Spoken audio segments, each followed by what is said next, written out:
You got about 182 games under your belt so far. How has the experience been as manager of the Cubs? Great, great. I mean, you know, I feel like it's a great opportunity. It's a great organization. I'm really blessed to have this job for sure. I think, like, to be in an organization that I've known really well, players I've known well, a little bit of a transition time now. I'm extremely thankful and privileged to have this job. I don't take it lightly. It's been fun. I've had some really good times, some struggles. I've learned a lot, continue to learn on a daily basis, and continue to try to get better.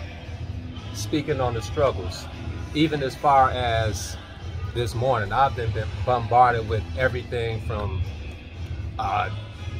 the Cubs have 2 double-digit losing streaks under David Ross. Rossi should be able to get more out of his players. But then on the flip side, there's, well, what do you expect him to do when, you know, losing the core guys, and, you know, he's just doing the best with the cards he's been dealt so far. So, I mean, what are your thoughts on that? I mean, I think as manager, you got to own it all, right? Like definitely, it's definitely the facts are the facts. I do have 2 double-digit losing streaks under my belt, and I've got to be better. You know, I try to own that. You know, the players are going out playing hard. You know, I try to set them up for success. Am I perfect? Have I done all the right moves throughout the year? No, absolutely not. So definitely, I mean, criticism is what comes with this job, and I'll take accountability for that. I definitely want to be better. I don't want those things to happen under my watch, and we're working hard, so that doesn't happen every time we come to work.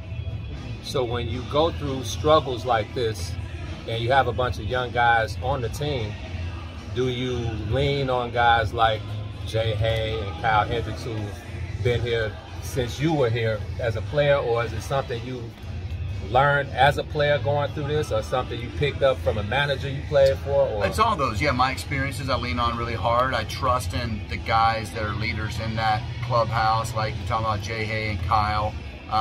We have conversations. We figure out when things do go wrong, how we're going to be better. How can we negate some of those long stretches where we're not playing our best? And, you know, I try to use it all. My coaching staff's great. They're working really hard, continue to adjust to new personnel, trying to get to know the players and what they're good at, how we can improve their skill set and put them in a situation so we can win ball games. With the loss of KB and Javi and Riz, the writing was basically on the wall. So knowing the inevitable was coming, how did you kind of deal with it? But like, kind of, you had to kind of like put it behind you, or I don't know what really. How did you deal with it, knowing that it was coming? Yeah, I mean, I think you don't really know till the end, right? Because the trades are so it's like what you're getting back for a pretty premium product, and Jed kept me in the loop and some of that stuff. This could happen, this may not happen. That stuff's real fluid. So I'm so focused on the day-to-day and trying to win ball games while you have those core guys as really good players and really friends that I've known for a long time. Right. And so I try to just, you know, try to win ball games while they're here, take advantage of the moments, appreciate every moment with them, and how great it is to be able to write their names in the lineup. And you know, when that transition comes, there's a little bit of emotion, and then you move on. Okay. So the CBA is set to expire in December 1st, yep. I think. Yep. As a former player under, you know, this current deal, is there anything, and I don't know if you're how much involved you are with that, but is there anything that you think needs to be worked on, and do you fear a work stoppage? I think there's a lot to work through. You know, I know the two sides historically, you know, haven't come to agreement really early on, so that's hard. I'm not in, you know, being a former player rep and a part of the players union, I understand what they're fighting for and how important that is, and being on this side too, I also understand like some things need to change and the two sides need to come together and do what's best for baseball. I definitely think both sides have baseball best interest in mind. It's about a balance of give and take and coming together as a group to do what's best for the whole. a lot of times when that stuff happens, it takes a little while, and there's some back and forth, and you know, that's what negotiations are. But in the end, I believe that the two sides will do what's best for this game. 2 more questions. On a lighter note, I've been having this debate with a few of my buddies, and it's kind of gotten out of hand to me because I feel like it's the easiest question of all. And you may have a little bias, but what is the toughest position to play in baseball? Oh boy, oh boy. I mean, obviously catcher. I'm gonna say catcher, right? But you know, here's what I'll say: everyday players are hard. I think like when you don't have a good starting pitcher, I mean, we outside of pitchers, or we position just every because that's what it's come down to, pitcher versus catcher. Okay, yeah. I think you're not going to get very far without a good starting pitcher. You're not. You're just not. Like, it's going to be hard to win games. Historically, pitching and defense are going to win ball games, and I think catcher's tough. That's why you never see a catcher play 162. And I think the things that I argue and push back on my former pitchers, which I know how hard it is like, you know, you guys play 30 games. There's 162. You guys get to take the ball. You don't even play the whole thing. And that's right? the other side of the argument why people say, well, it can't be pitching because they only get the ball every 5 days. And that's some right. relievers do, they might not get the ball for a week. Sure.